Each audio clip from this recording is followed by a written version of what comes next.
So the biggest problem with foldable phones is the crease.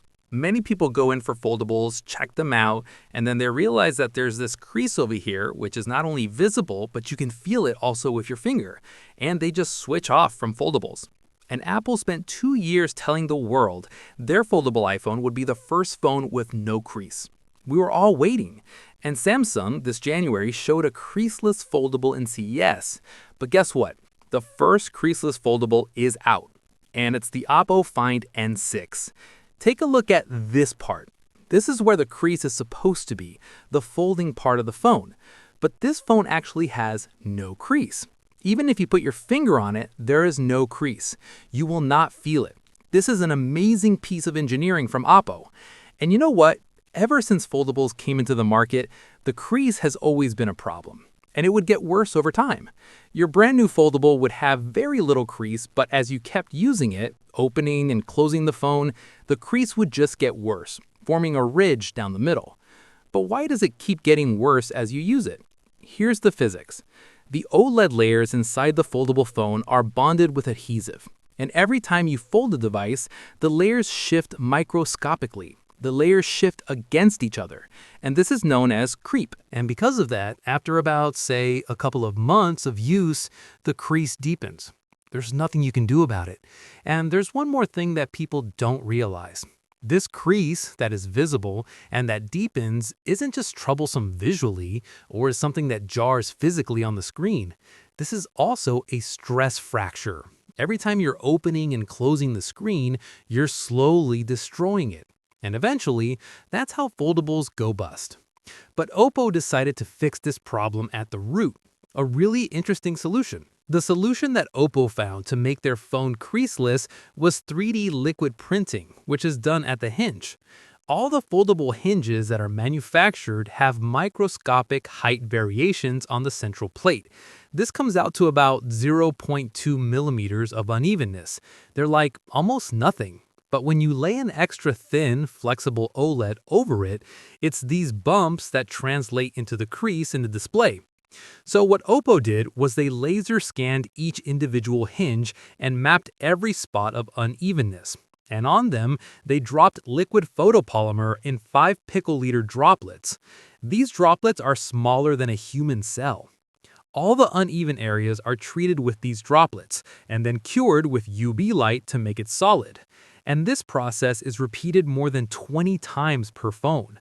So layer by layer, Oppo 3D printed their hinges, and this resulted in a height variation that came down from 0.2 millimeters to 0.05 millimeters. That's a 75% reduction. And this is done by Oppo individually for each hinge. It's not a batch process. Each hinge gets its own custom treatment to reduce the unevenness, which is amazing. And with this, Oppo solved the crease problem, not just when the phone is new, but for the lifetime of the phone, which was the bigger problem. Oppo solved it. They called it the new titanium flexion hinge, and they did another thing.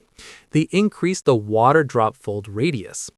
For normal phones, the fold angle is quite sharp, but Oppo increased the water drop fold radius by increasing this angle. Instead of a sharp acute bend, you get a gentler, wider curve. And that translates into lower mechanical stress, which then translates into less adhesive creep. Not only this, the glass. Oppo actually changed the glass. They threw out the standard ultra-thin glass and built something called auto-smoothing flex glass. Now this, surprisingly, is 50% thicker than the standard ultra-thin glass. It is also more elastic. And because of this, every time the phone is unfolded, the glass literally springs back into shape and pulls the OLED layers back into alignment. So it almost acts like a structural spring that resets the display on every open. And Oppo tested this hinge extensively. The final numbers were crazy. 338% increase in deformation resistance and nearly 100% improvement in shape recovery compared to standard glass. These are huge numbers. And the results of this, which has been independently verified by TÜV Rheinland, is a stunning 82% reduction in crease depth compared to the Oppo Find N5. This was over a considerable period of testing time. And according to TÜV, this hinge is tested for 1 million fold cycles. This is as per TÜV certification. And when Oppo had tested its own phones, they said that at 600,000 folds, the screen still opens completely flat. Most foldables claim completely flat open for just 200,000 cycles, so that's a massive leap by Oppo. Let's talk about the build. Though the crease tech is getting all the attention, the Oppo Find N6 also comes with an armor shield build, which is worth looking at. The hinge casing and wing plates are grade 5 titanium, which is aerospace grade. The load-bearing structures inside use 2200 megapascals ultra-high-strength steel. The frame is 7000 series aerospace aluminum, which is 30% stronger than the previous generation. The cover screen uses nanocrystal glass, which has 20% better drop resistance. The back cover is aircraft-grade fiber and is 43% thinner than traditional glass. The phone weighs 225 grams. It's 4.21 millimeters in thickness when it is unfolded, which is equivalent to the thickness of 4 credit cards, which is quite awesome for a device that has an 8-inch screen. And as for the specs, the display is exactly 8.12 inches. It is a 2K LTPO AMOLED display on the inside, and on the outside, it has a 6.62-inch LTPO AMOLED display. Both of these displays, the inside and the outside, have a 120Hz refresh rate. The chip that they use is a Snapdragon 8 Elite Gen 5. The battery is a 6,000 mAh battery. Charging is 80 watts wired and 50 watts wireless. The charger comes in the box, which is unusual as most flagships don't have it. The camera is a 200 megapixel Hasselblad primary camera in the Cosmos Ring module of the Oppo Find N6. It also has 2 additional 50 megapixel sensors, the ultra-wide and periscope telephoto, which means you get an absolutely flagship camera system in a foldable. And you also have a Stylus, which is the Oppo AI Pen, but you have to purchase it separately. This Oppo pen handles hard pressure without marking the screen.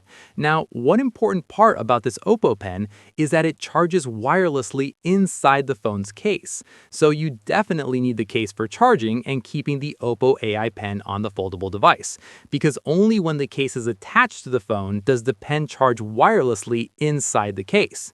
Now, the Oppo Find N6 is IP56, IP58, and IP59 simultaneously.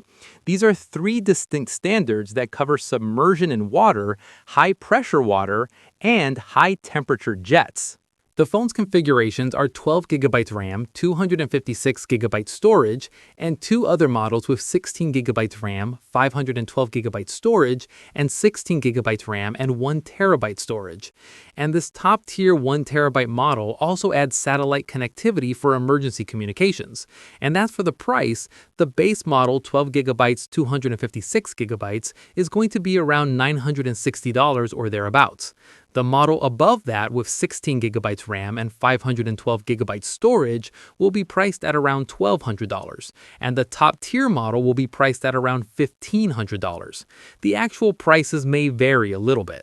It's going to come in 2 colors, the Stellar Titanium and the Blossom Orange. And this Blossom Orange features a precision gold-gilded titanium hinge casing.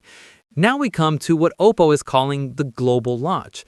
This, however, is what Oppo is claiming, but the only markets that have been confirmed so far are China, Southeast Asia, Australia, New Zealand, and some parts of Europe. So it's definitely not a global launch, because UK is uncertain and US is definitely not happening right now. It looks like they are repeating what they had done for Oppo Find N5 last year. There were press tours in the UK, excitement all over the world, and eventually there was no Western release. So a global launch is just what Oppo calls it. It's aspirational. We don't see the launch going much beyond these countries. So only when you see it in a shelf near you in the US or the UK will you be sure that it is actually a global launch. With Oppo's liquid 3D printing technology, enhanced glass, the future of creaseless foldables has changed. The crease is the single biggest reason why people try a foldable but then go back to a regular phone. This is the main hesitation, much above price or weight or form factor. It is this crease. With Oppo's genuine and innovative solution using custom 3D printing for each unit, a new glass chemistry, a wider fold radius, it has completely addressed this crease problem. Apple is thinking of doing the same thing with its Fold sometime in 2026. Samsung was a step ahead. They showed a creaseless phone in CES 2026 January, but these were both just concepts, and Oppo went ahead and did it. So finally, the 5 picoliter 3D printing 20 times per unit solved this problem, a problem that the entire industry had given up on. So if you're considering a foldable, this is the one to go for. Of course, you'll have to be in a market where it launches. If you liked this video and found it useful, do like, share, and subscribe to Up on Top for more videos like this one.